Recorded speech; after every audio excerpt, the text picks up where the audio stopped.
Olá, meus irmãos, boa noite a todos. Vamos aqui iniciar mais uma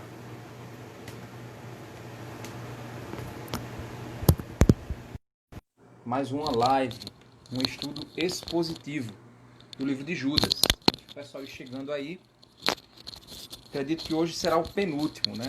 A gente estava estudando aí o livro de Judas e vimos aí que o livro ele tem muita coisa para a gente poder trabalhar, né? E aí fomos aí trabalhando, segundo aí a misericórdia de Deus. Estamos aqui para mais um estudo com a graça de Deus. Só ajeitar esse fiação aqui. Tá. Ok. O intérprete está chegando.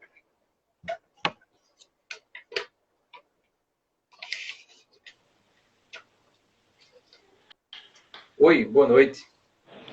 Boa noite, tudo bom? Tá conseguindo me ouvir? Sim. Ok. Sim. Deixa eu ver aqui. Eu não sei por que os comentários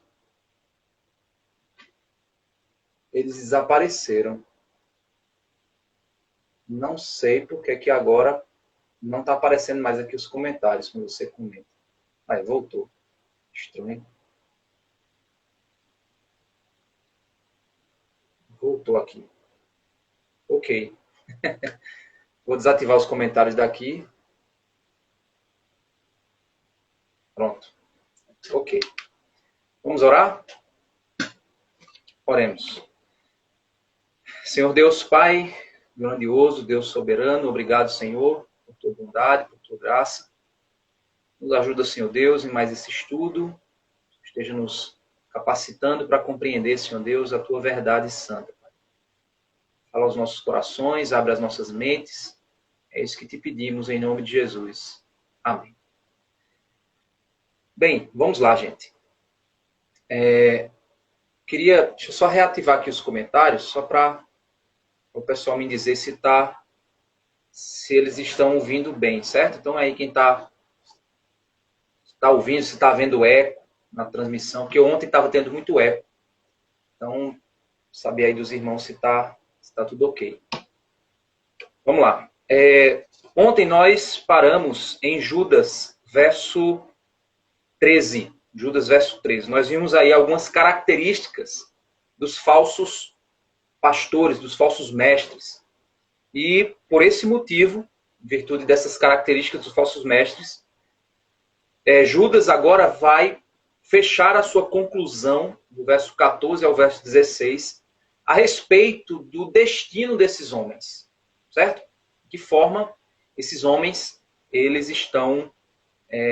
qual é o destino desses homens? A gente precisa entender que o que está acontecendo aqui é que Judas está apresentando tanto o coração, as motivações desses falsos mestres, quanto também nos ajuda a identificar que os homens que seguem os falsos mestres, aqueles que se deixam ser enganados pelos falsos mestres, na realidade são pessoas que já têm, muitas vezes, esses pecados em seus corações e eles se submetem a esses falsos mestres dessa maneira.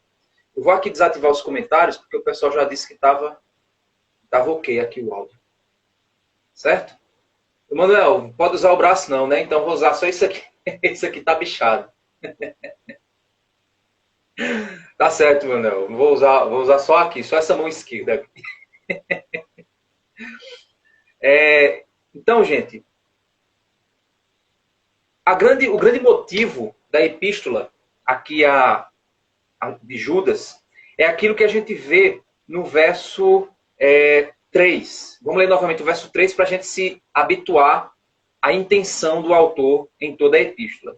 Ele diz aqui: amados, quando eu me empenhava para escrever-lhes a respeito da salvação que temos em comum, senti que era necessário correspondermos com vocês para exortá-los a lutar pela fé, que uma vez por todas foi entregue aos santos. Então, essa epístola, o grande motivo, a grande motivação para que essa epístola ela fosse escrita, era que eles fossem exortados, animados motivados a fazer o quê? Eles fossem motivados a lutar pela fé, a fazer a verdadeira luta pela fé. E que luta pela fé é essa? É a luta que você pega em armas? É a luta que você... Não. A luta pela fé é você, de fato, pregar a fé verdadeira, incentivar a correta pregação, se submeter a ouvir pregadores bíblicos, compartilhar as mensagens bíblicas. É você, de fato, incentivar a verdadeira fé e viver a verdadeira fé. E aí, durante toda a epístola, ele exaltou algumas características desses homens. Ele ressaltou algumas características desses homens. Primeiro, esses homens eles são ímpios, que transformam a graça em libertinagem. Ou seja, eles não se submetem à lei de Deus. Eles, na realidade, eles entendem que a graça de Deus não é a liberdade contra o pecado e o poder para não pecar. Eles entendem a graça de Deus como a licença para o pecado. E que a lei de Deus ela foi abolida ali no Antigo Testamento e que por isso agora eu não preciso mais de nada da lei de Deus, eu vivo agora na graça. E aí, por causa da graça, eu posso fazer o que eu quiser. Esse é o grande problema que a gente vê, que o maior problema que Judas apresenta aqui. Outro ponto também é que eles negam a soberania de Cristo, ou seja, eles entendem que Jesus ele é Senhor da salvação, mas ele não é Senhor sobre todas as coisas, e por isso a minha vida não vai precisar mudar tanto assim, as minhas ações, porque eu já sou salvo, sou crente, e está tudo bem, Jesus é meu Senhor, me salvou, mas isso não tem efeitos práticos. Esse é um dos problemas que nós vemos. Outro ponto também é que outras 3 características que ele dá também aqui o povo do Egito, ele citando que eles são como o povo do Egito, ou seja, insubmissos ao plano que Deus determinou. Deus determinou um plano libertador para o povo no Egito. E eles não se submeteram a esse plano da maneira que deveriam.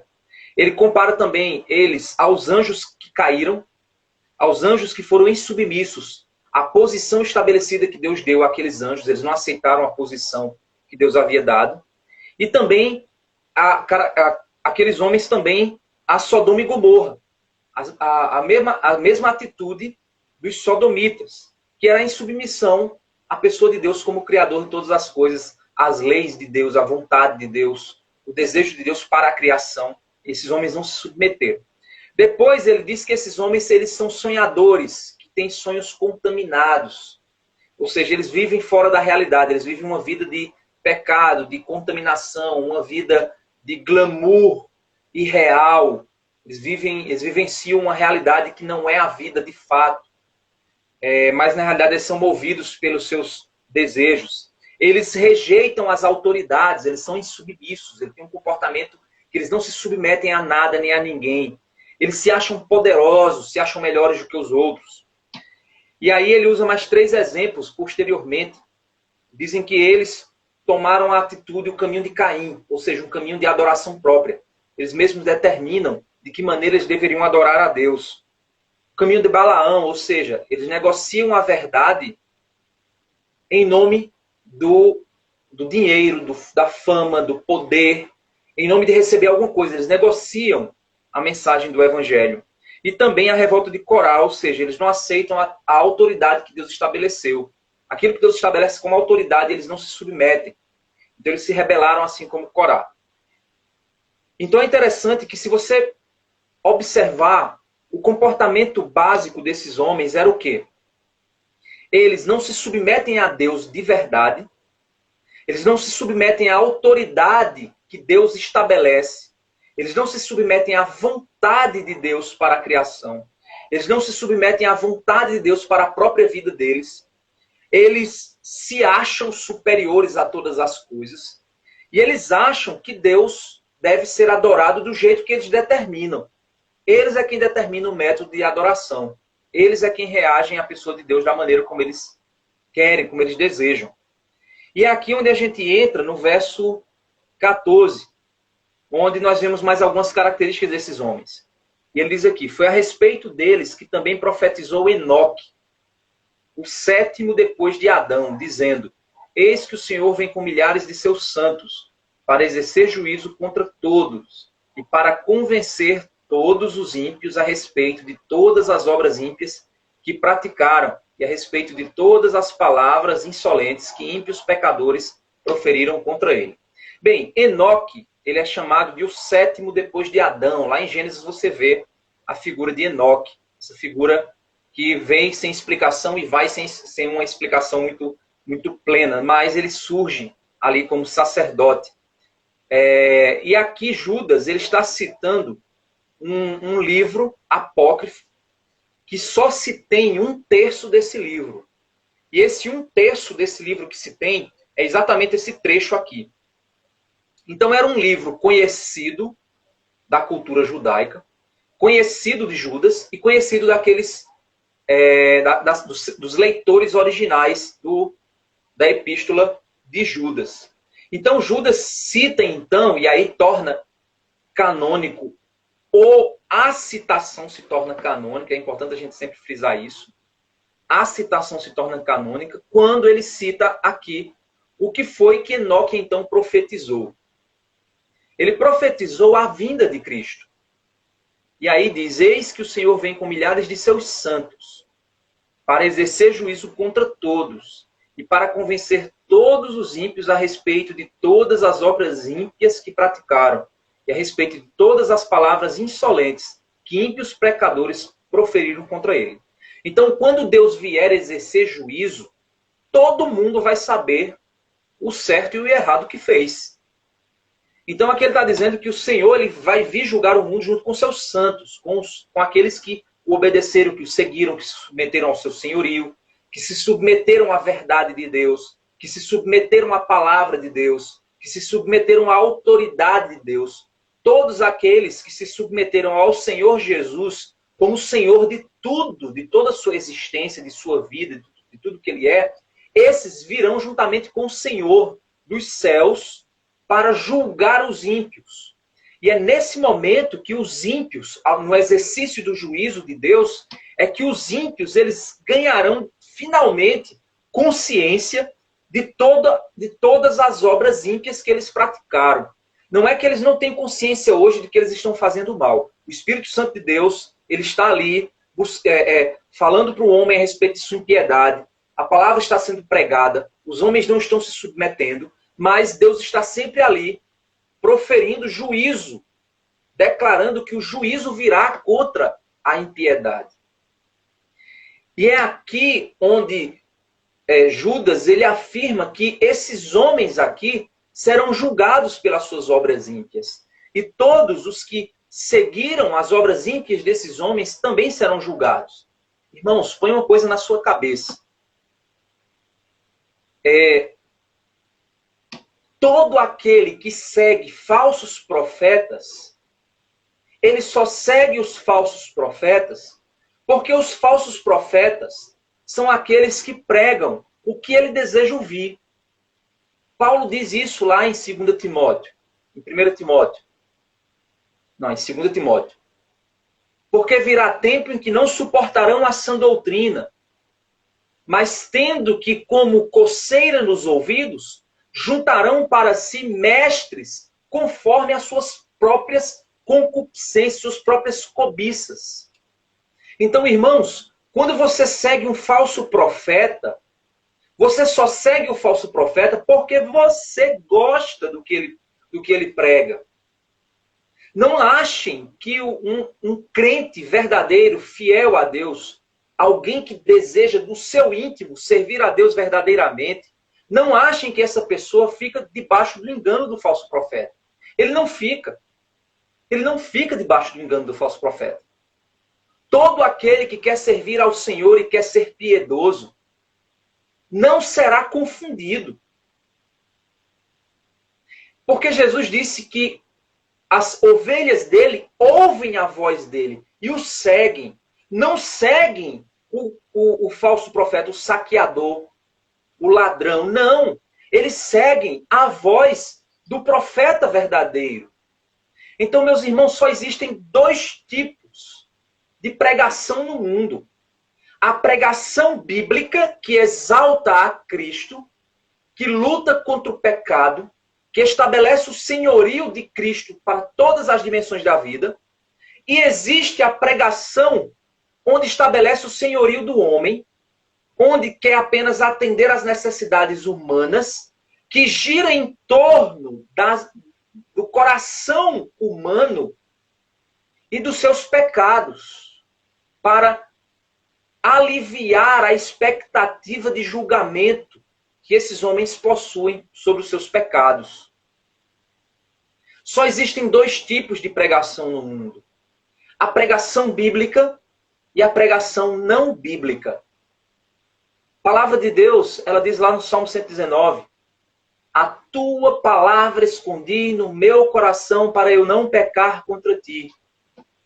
Meus irmãos, eu fico abismado, às vezes quando eu estou dando aula para jovens, ou quando eu estou pregando, ou conversando com algum jovem, ou com alguma pessoa, mesmo adulto, e às vezes eu pergunto, olha, você lembra daquele texto? E a pessoa diz, não. Meus irmãos, eu fico impressionado, porque às vezes eu já preguei na igreja 3, 4, 5 vezes sobre aquele texto. E quando eu pergunto se a pessoa ouviu, a pessoa diz, não, nunca ouvi. Meu Deus, eu fico abismado com isso. Eu fico me perguntando o que essa pessoa está fazendo na Igreja Batista da Graça, pelo amor de Deus. O que essa pessoa está fazendo quando senta lá ouvindo a pregação? Onde a cabeça dela está? Essa pessoa não conhece o básico das Escrituras. É uma pessoa fraca. Qualquer falso profeta, qualquer ideologia mundana, feminismo, comunismo, o que for, qualquer ideologia mundana vai minar a fé dessa pessoa. Tem pessoas que se perguntam, pastor, o meu filho quando entrar na faculdade ele vai perder a fé. Meu amigo, põe uma coisa na tua cabeça, ninguém perde a fé na faculdade. Ele apenas descobre que nunca teve. Põe uma coisa na tua cabeça. Pais, se você não investe no ensino bíblico para o seu filho, a faculdade vai ser o lugar perfeito para que as ideologias mundanas destruam a fé que ele não tem. O pouquinho que ele acha que tinha é destruído. Porque, meus irmãos, se hoje eu, como pastor, vivo estudando a palavra de Deus, vivo lendo, pesquisando, buscando entender, eu muitas vezes me sinto enganado em alguns momentos, e quando eu percebo, eu digo, peraí, isso está errado. Quanto mais uma pessoa que não lê Bíblia, que não estuda e que não conhece as Escrituras. Você é crente, nascido em igreja. O fato de você estar dentro da igreja, de ter pai crente, significa nada. Não significa nada. Aqui, o texto bíblico diz que quando Deus voltar, ele vai julgar. E ele vai julgar dois tipos de pessoas. Os que buscaram a fé na verdade e os que buscaram na mentira satisfazer suas vontades. Só existem dois tipos de pessoas no mundo. Os que querem se submeter a Deus e que Deus transforme suas vidas e seus corações, e aqueles que querem usar Deus para benefício dos seus pecados, dos seus corações. Só existem esses dois tipos de pessoas. Então, meus irmãos, alguém que se deixa enganar por um falso profeta, ele apenas está seguindo aquilo que ele já é. Aquilo que ele já é. Somente isso. Ai, fulano está sendo enganado. Não, ele não está sendo enganado, não. Pelo contrário, ele está sendo alimentado com o que ele sempre quis. É o que o coração dele quer, por isso que ele está dando ouvidos. Agora, se você, meu irmão, deseja a verdade, você não será enganado. Você pode até tropeçar aqui, tropeçar ali, causar um erro aqui, talvez não entender uma determinada doutrina, ou texto bíblico, faz parte do desenvolvimento. Mas você não se manterá enganado dentro do engano, dentro do erro. Você não vai ficar por muito tempo.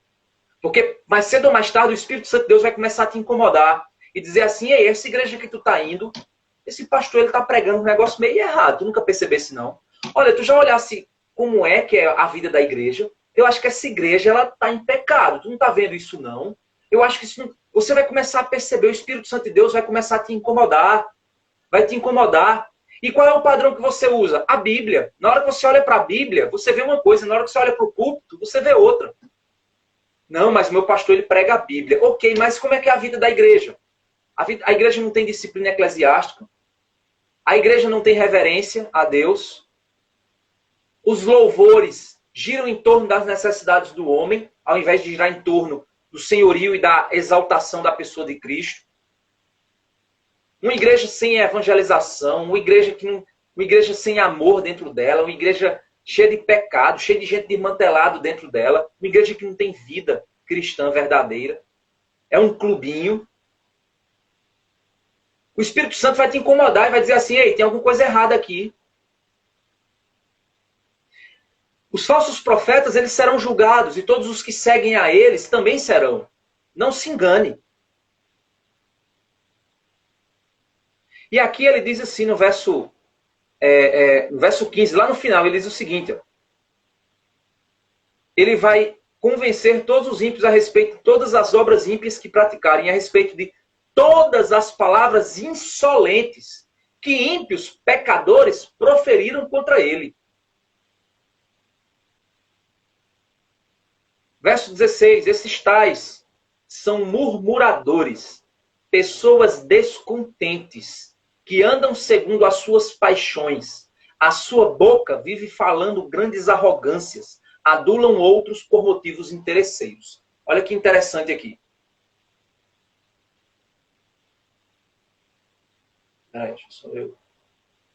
Olha que interessante aqui.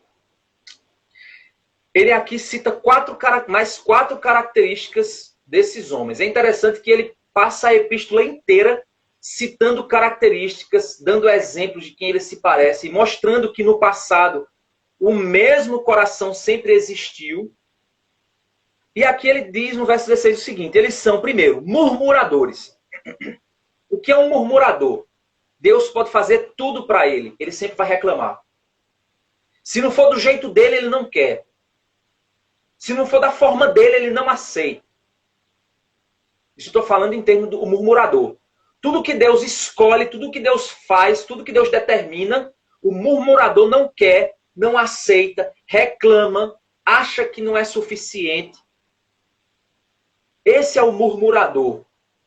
E esse murmurador é contra Deus, viu, gente? Não é que o teu chefe chega lá e diz para você: trabalhe melhor, e você diz: você é um murmurador. Não, não é isso não. Certo? O murmurador é o coração daquela pessoa descontente, ingrata. Ela acha que merece mais do que o que Deus está dando a ela. Esses caras são murmuradores. Tudo que Deus faz é insuficiente para eles. Eles são reclamões. Você já viu gente assim, murmurador? Nada tá bom para ele. Você já viu um murmurador assim? Ah, esse pastor prega muito duro. Aí o pastor vai e começa a pregar mais mole. Esse pastor prega muito mole. Aí o pastor esse pastor usa a Bíblia demais. Aí o pastor para de usar a Bíblia. Esse pastor não usa a Bíblia. Você já viu gente assim? Essa igreja é muito fria. Aí a igreja esquenta. Essa igreja é muito quente. Nunca estão satisfeitos com aquilo que Deus realiza. Esses são os murmuradores. Os falsos profetas são murmuradores, eles reclamam de tudo. Tudo está errado para eles. Mesmo que seja bíblico. Porque eles reclamam, não é contra... Não estou dizendo porque o cara reclama porque a igreja, o pastor não está pregando Bíblia, ele está reclamando. Ah, é murmurador. Tem que murmurar mesmo. Se o pastor não está pregando Bíblia, ele está errado. Certo? O que o texto aqui simboliza é aquilo que Deus faz, esses homens reclamam. Eles acham que não está correto. Certa vez eu pregando um assunto na igreja, aí uma pessoa depois comentou o seguinte, era um assunto bem polêmico. A pessoa disse o seguinte: não, mas eu não acho que é bem assim não, pastor. Eu disse: não, mas é o que a Bíblia está dizendo? Não, mas olha, você tem que olhar sob a perspectiva do amor. Eu digo: mas o amor está na Bíblia. Não, mas não é bem assim. Mas, meu irmão, é o que está dizendo o texto. Eu não posso ir contra o que o texto está dizendo. Ah, mas se for desse jeito, parece que não tem amor. Que não tem amor? Como é que eu vou dizer que o texto bíblico não tem amor?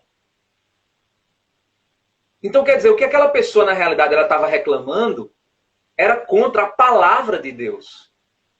Não era contra a minha opinião, era contra a palavra de Deus. Ela estava murmurando contra a vontade de Deus. Outra característica que diz aqui também, que eles são descontentes. Não se contentam com nada.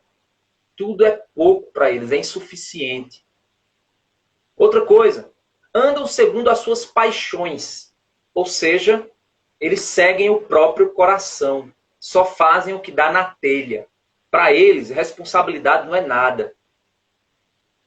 Não existe responsabilidade com nada de Deus. Não existem responsabilidades para com ninguém. Eles seguem as suas paixões. Fazem o que o seu coração manda.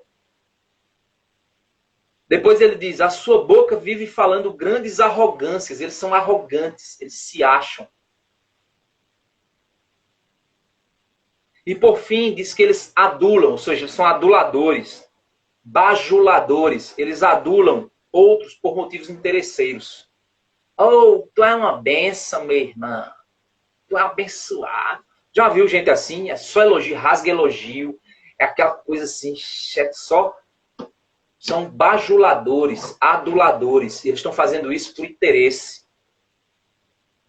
Porque eles querem manipular o coração daquela pessoa que eles estão bajulando, que eles estão adulando. Ou seja, eles têm interesses por trás daquilo que eles fazem. Então, basicamente, o coração desses homens, ele gira em torno, primeiro, de uma adoração que eles mesmos determinam. Eles são os que determinam. Eles é quem julgam, segundo seus próprios corações, o que é certo e errado. Não se submetem à palavra, não se submetem a Deus. E tudo o que eles fazem é por interesse.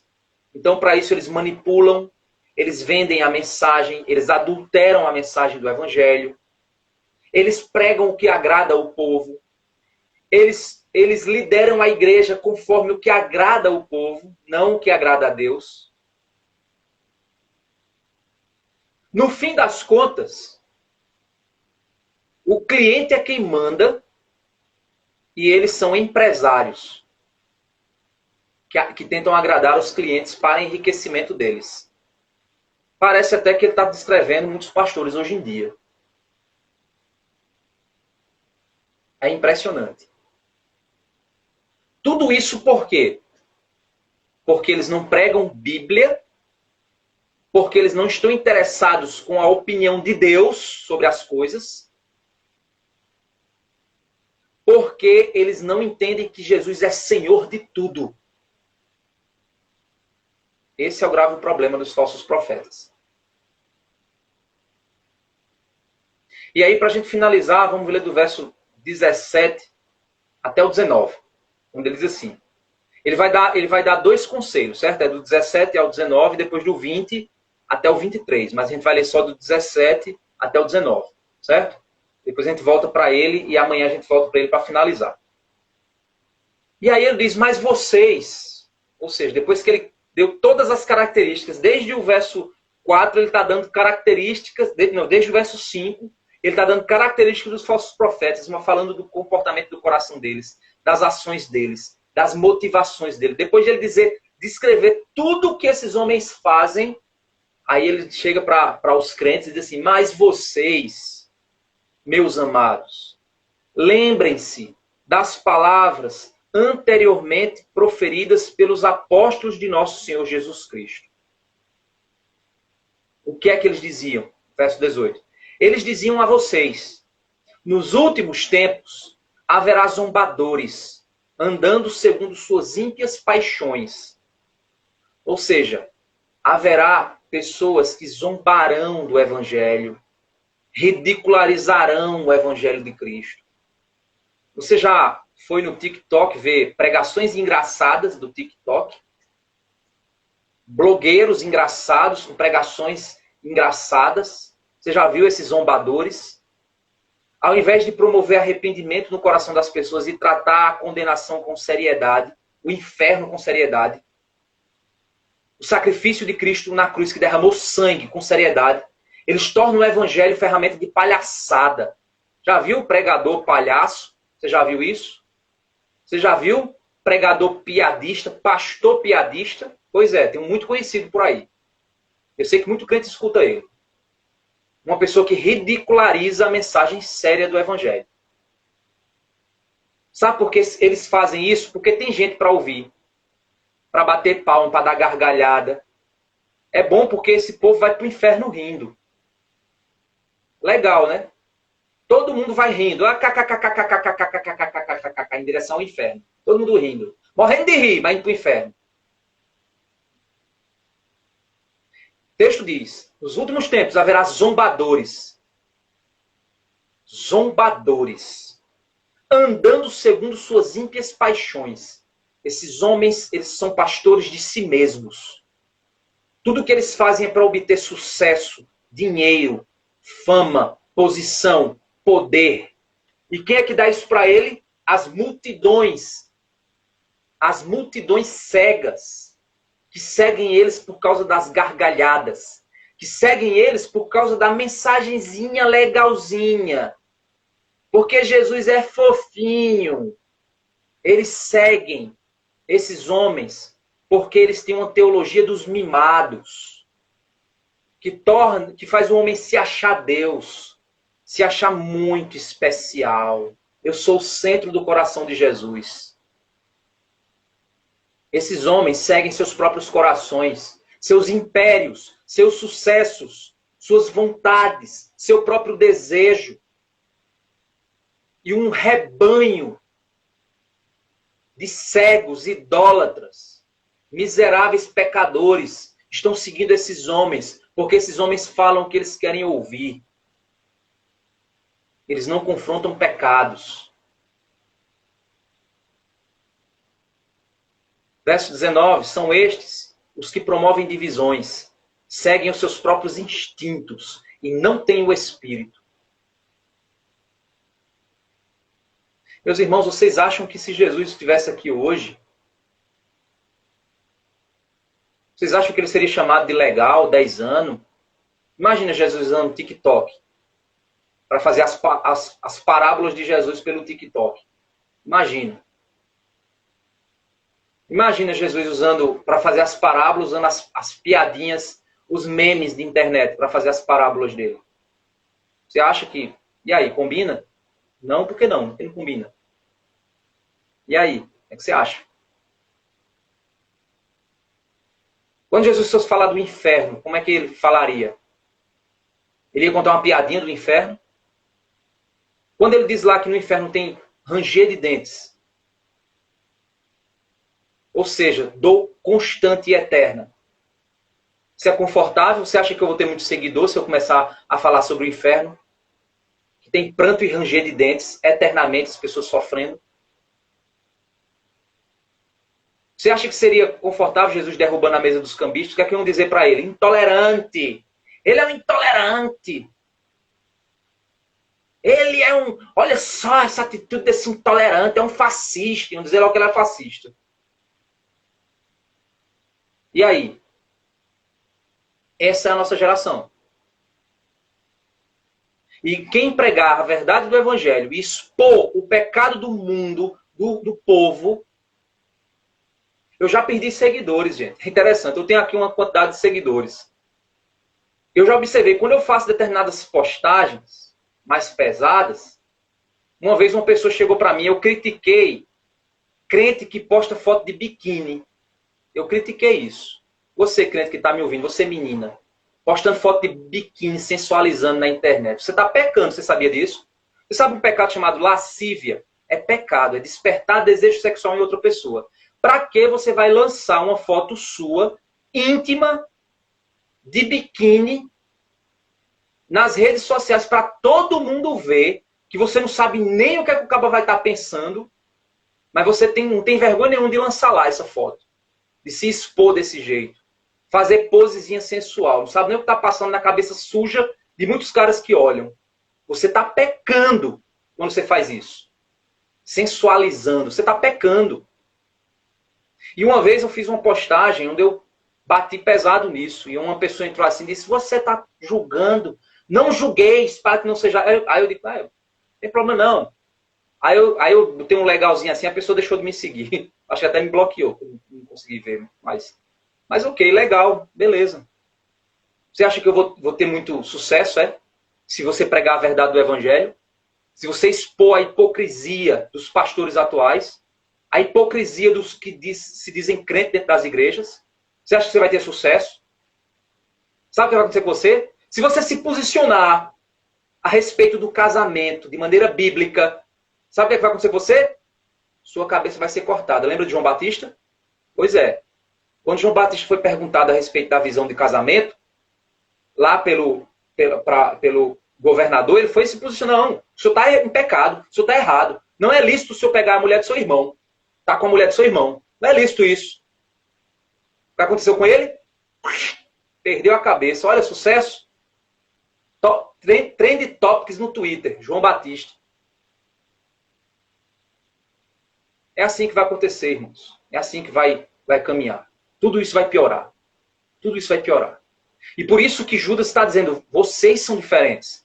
Vocês sabem que vão surgir isso. Porque os apóstolos já avisaram a vocês. Então vocês sabem do que vai acontecer. Vocês sabem. Vocês só são enganados se vocês quiserem. Então você, crente, que está me ouvindo aqui, que gosta de acompanhar um estudo bíblico, você sabe, você já foi avisado. Essa explosão de pastores aí, modinha, na internet. Você acha que esses caras estão pregando Bíblia, é? Porque se a quantidade milionária de seguidores que o cara tem é sinal de que o cara prega o evangelho, então a porta não está mais estreita não, meu amigo. A porta se escancarou, a porta do céu. Passou por reforma. É não, sabe por quê? Porque eles só pregam mensagem light. Coisinha de nininho, mimadinho. Ai, nininho, tá doendo, vai passar. Não, tá doendo, meu irmão. Tá doendo mesmo. E é para doer. Quando Deus bate, dói. Tribulação, tá passando tribulação? Tá. Tô, pastor, tô passando. Amém, glória a Deus por isso.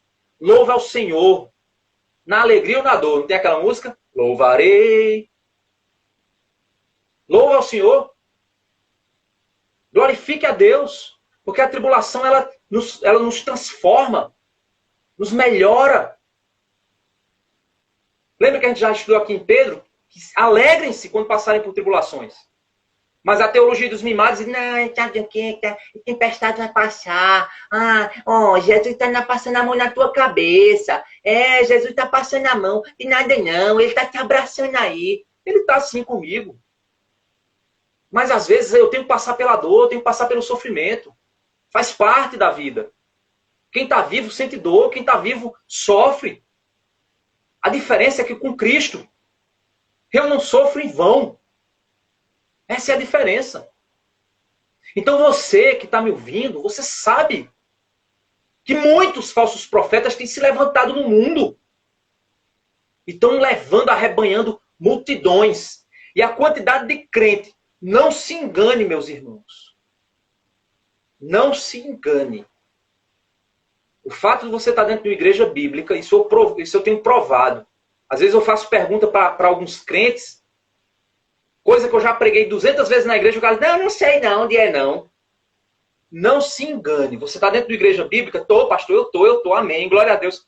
Não é sinal de que você é salvo. Você está entendendo isso? Não é sinal de que você é salvo. Seu compromisso com a verdade é sinal. Seu desejo pela verdade é sinal. Então que Deus nos torne diferentes, pois foi profetizado que Deus virá julgar a impiedade. Que nós sejamos achados do lado do Supremo Pastor, em busca pela verdade, a luta pela fé no Evangelho, Que a gente seja encontrado abrindo mão de nós mesmos pela verdade do Evangelho. Porque nós já fomos avisados disso. Então, que Deus abençoe. Deus esteja guardando seus corações, guardando a vida de vocês, né? Estejam em oração. E até a próxima, se Deus quiser. Amanhã a gente finaliza Judas. E aí, semana que vem, a gente vai ter mais uma novidade aí, ó. A gente já estudou 1 Pedro, 2 Pedro. Eu vou parar de fazer isso aqui, ó. 1, 2, porque quando eu fizer isso, alguém entrar um print aqui, vai achar que eu estou fazendo aquele negócio do Bolsonaro, né? Então, vamos lá. 1 Pedro. 2 Pedro, a gente já estudou. Judas, a gente vai finalizar amanhã. E aí, qual vai ser a quarto livro que a gente vai estudar junto? Não sei. Estou estudando e pensando. Se as dores me deixarem, aí a gente tem novidade semana que vem. Então, Deus abençoe, gente. Até mais.